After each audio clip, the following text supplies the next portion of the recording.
प्यारे बच्चों, कक्षा 12 कला वर्ग और विज्ञान वर्ग के स्नेही छात्र और छात्राएं, आपके सामने हिंदी लेक्चर्स को लेकर उपस्थित हुई हूँ। हरिऔध जी का शीर्षक पवन दूतिका। आज हम लोग 17वें पद्य खंड से शुरुआत करेंगे। 16 तक की व्याख्या हो चुकी है। अपने प्यारे बच्चों से कहना चाहूंगी, जो भी लेक्चर्स आपके डाले जा रहे हैं, आप पूर्ण मनोयोग से उसकी प्रिपरेशन करते रहिएगा। हिंदी में लिखित नोट्स भी डाले जा रहे हैं, अन्य भी विषयों के पढ़ रहे हैं, तो आप अपने अभ्यास क्रम में दोहराना और उसके नोट्स बनाने का कार्य करते रहिएगा। आते हैं हम अपने शीर्षक पे। पवन दूतिका शीर्षक श्री अयोध्या सिंह उपाध्याय हरिऔध के द्वारा वर्णित है। इसमें राधा की मनोदशा का वर्णन अयोध्या सिंह उपाध्याय हरिऔध जी ने बड़े ही पूर्ण मनोयोग से उनकी उस हृदयगत स्थिति का अनुभव किया है। हृदयगत स्थिति को अवलोकित करते हुए उस दशाओं को चित्रित किया है जो एक विरही दशा को वर्णित करता है। विरहाग्नि की तपन में जलती हुई राधा प्रतीक के आलंबन में पवन को अपना सहारा बनाती है और पवन दूतिका के माध्यम से अपने हृदयगत दशा का, अपने विरह में व्यथित हृदय की सांत्वना को प्रदान करते हुए अपने समस्त भावों का संप्रेषण दूती के माध्यम से कृष्ण तक करती है। इसमें राधा को ये अनुभूति होती है कि अगर हम अपने भावों को, अपने विचारों को, अपनी जो परिस्थिति जन्य उत्पन्न दशाएं हैं उनको कृष्ण तक पहुंचा पाऊंगी तो संभवतः प्रेमी हृदय की संपूर्ण वस्तु स्थिति की सजीवता वहां तक पहुंच जाएगी और कृष्ण अपने आगोश में लेकर उन भावों का अवलोकन कर पाएंगे जो ब्रज से जाते समय वो संपूर्ण दशाओं को यहीं छोड़ के गए थे। क्योंकि ब्रज के संपूर्ण गोपी ग्वाल, संपूर्ण ब्रजवासी कृष्ण के सानिध्य में जिस सुख की परिकल्पना किए थे, जो उनको सानिध्य से सुख प्राप्त हो रहा था, वह कृष्ण के मथुरा चले जाने के पश्चात वो सारी स्थितियां प्रतिकूल हुई और संपूर्ण गोपी ग्वाल बाल अपने को निरीह समझने लगे और परिस्थिति जन्य दशाओं से वो पीड़ित होते रहे। ऐसे ही क्रम में राधा बैठकर दुखी घर में अपने भावों को टटोल रही है कि मैं किस तरह अपने हृदय की उन दशाओं को कृष्ण तक पहुंचा पाऊं। पवन सहचरी के रूप में उसके सामने वातायनों से उपस्थित होती है और राधा को ये लगता है कि शायद पवन से अच्छा आलंबन मुझे कोई प्राप्त नहीं होगा।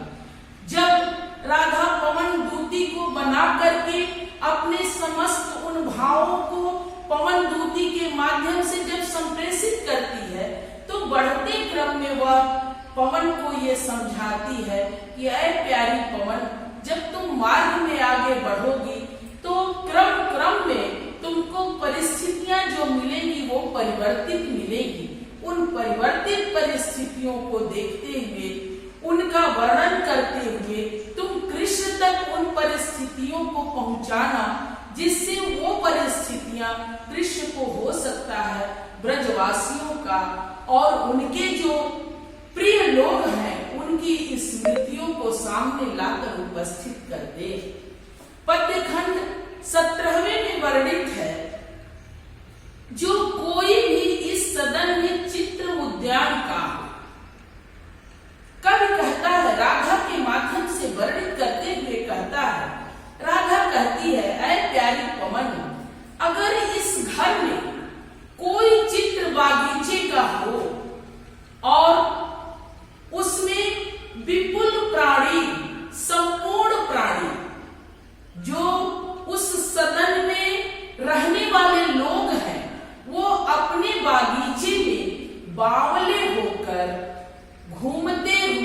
प्रतीत हो रहे हों।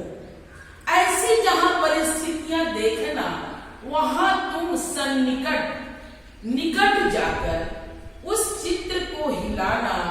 इस तरह उस देव आत्मा कृष्ण को ब्रज के विरही लोगों की, ब्रज के व्याकुल लोगों की, जो कृष्ण के वियोग से अत्यंत व्यथित है, संभवतः उनको उनकी याद हो आएगी।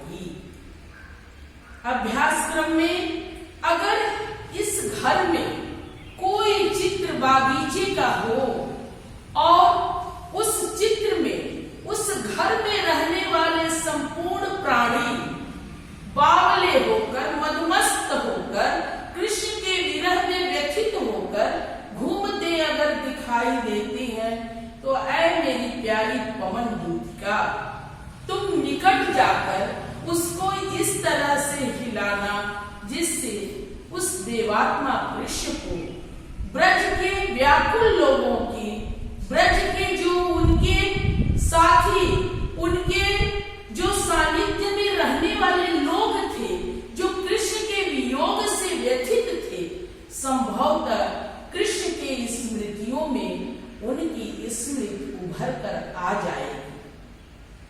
अभ्यास के क्रम में हम आगे बढ़ते हैं। कवि कहता है, हरिऔध जी ने, मैंने पहले ही बताया है कि इस शीर्षक में लोक सेवक की भावना को बड़ा ही बखूबी दर्शाया है। मार्ग में आगे बढ़ते हुए पवन दूतिका को राधा कहती है कि ऐ प्यारी पवन, तुम केवल अपने स्वार्थ को मत देखना, अपितु बढ़ते हुए उस पथ में, बढ़ते हुए खेत में, बढ़ते हुए तुम्हारे जाने के क्रम में अगर कोई बागीचा पड़ता है और उसकी अगर प्रतिकूलता जो वियोगावस्था की दशा को वर्णित करता है, तो तुम अवश्य उस दशा का आभास प्यारे कृष्ण को कराना। कहती है राधा पवन दूतिका से, अगर कोई प्यारा सा फूल गेह में कुम्हला कर पड़ा हो, गेह का आशय घर में मुरझाया हुआ पड़ा हो, तो ऐ प्यारी पवन, तुम प्रियतम के चरणों में ले जाकर उस मुरझाए हुए पुष्प को डाल देना।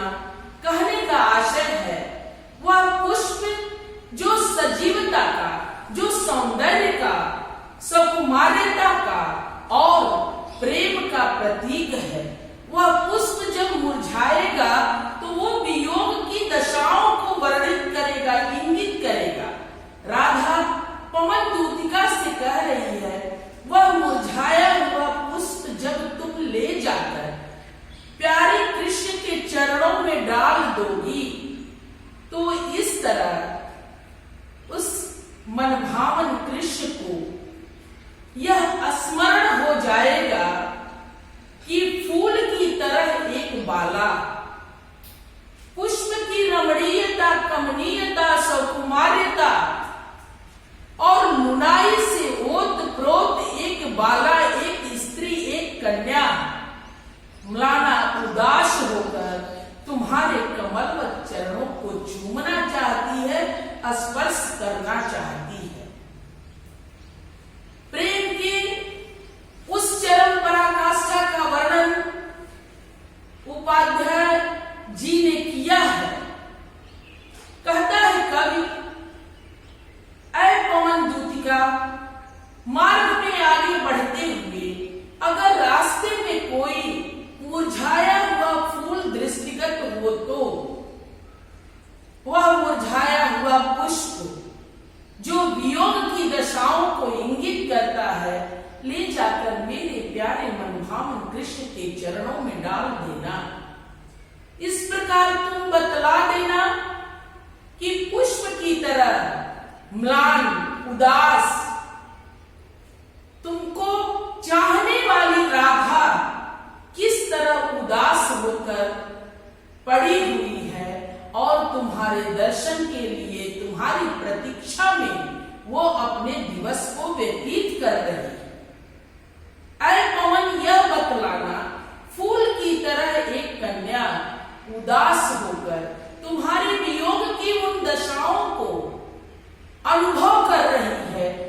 वियोग में व्यथित है, लेकिन प्रिय की उन स्मृतियों से अपने को विरक्त नहीं कर पा रही है। वह तुम्हारे कमलवत चरणों को चूमना चाहती है। मेरे प्यारे बच्चों, सामने की कड़ी में 17 और 18 दोनों का साम एक है। पंत जी की कविता है। शिशिर सा झर नैनों का नीर, झुलस देता गालों के फूल, प्रणय का चुंबन छोड़ अधर जाते अधरों को। शिशिर सा झर नैनों का नीर, झुलस देता गालों के फूल, प्रणय का चुंबन छोड़ अधर जाते अधरों को। वियोगावस्था की उस दशा को, संयोगकालीन वो स्थितियां जो हर तरह से मदमस्त करने वाली होती हैं, लेकिन वियोगावस्था में वही प्रतिकूलता को प्रदर्शित करती है। हरिऔध जी की भाषा खड़ी बोली है। यद्यपि इनकी प्रारंभिक रचनाओं में ब्रज भाषा का भी पुट समाहित है, माधुर्यता और प्रसाद गुण का सुंदर समावेश है, उपमा रूपक और अनुप्रास अलंकार की सुंदर छटा है, मंदाक्रांता छंद की अनुभूति यहाँ पे की गई है। आगे बढ़ते हुए क्रम में चलते हैं।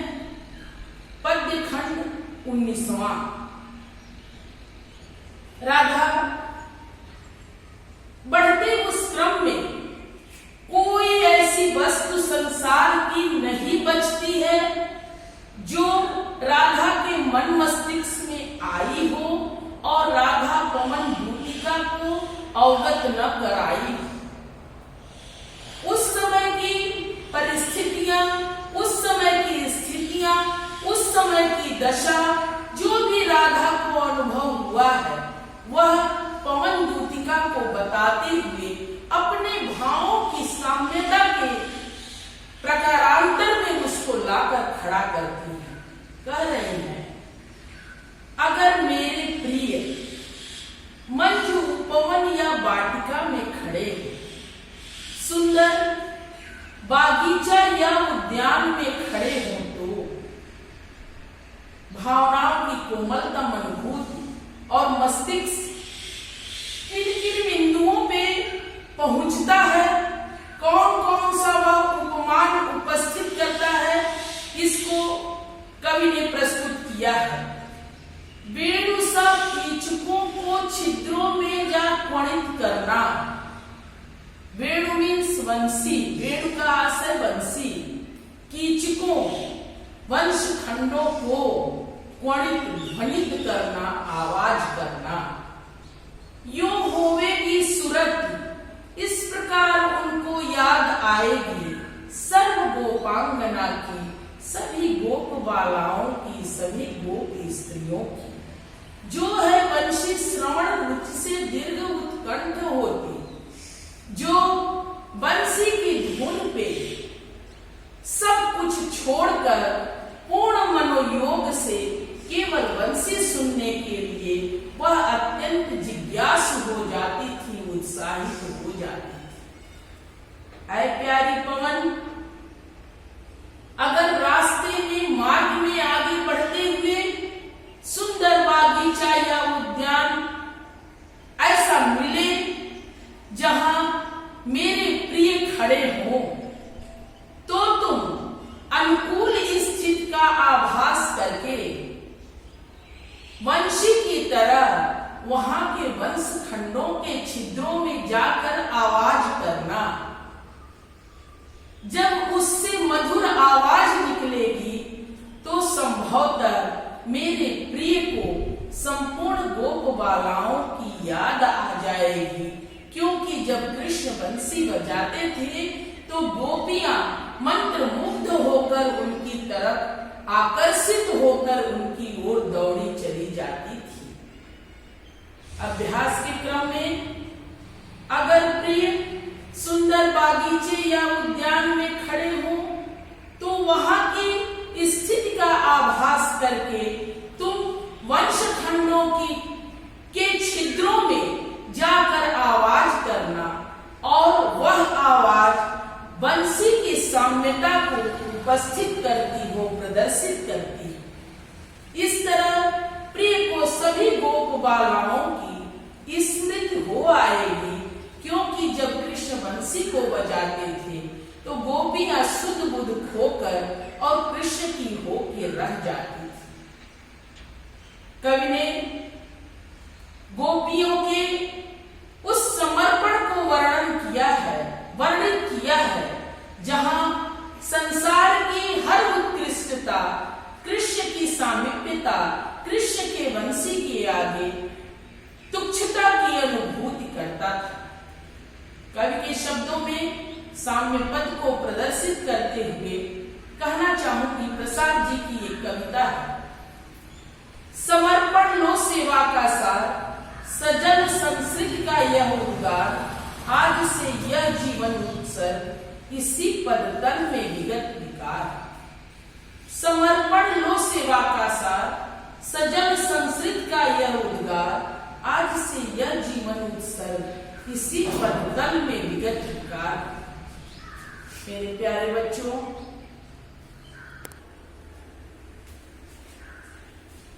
पुनः 20वां पद्य खंड लेकर आपके सामने हूं।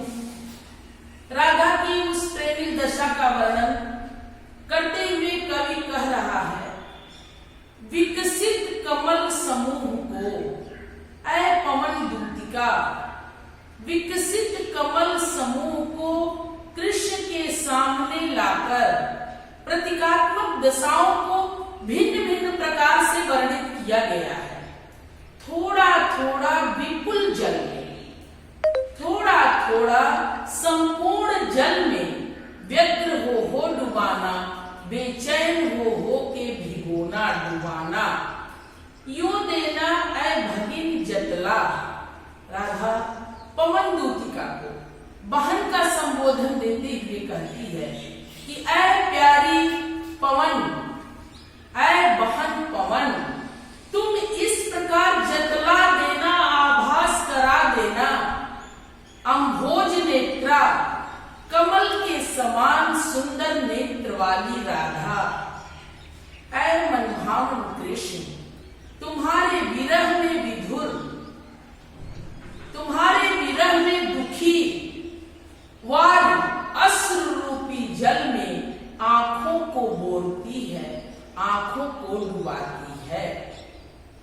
ऐ बहन पवन, विकसित कमल समूह को कृष्ण के सामने ला करके थोड़ा थोड़ा कर उस संपूर्ण जल में बेचैन हो डुबाना, दशाओं को इस तरह प्रदर्शित करना कि कृष्ण को यह आभास हो कि वहां पे बेचैनी है, वह दशाएं दुख को स्पष्टता परिलक्षित करते हुए दुख को आप वहां राधा के और संपूर्ण ब्रजवासियों के दुख को प्रस्तुत करिएगा।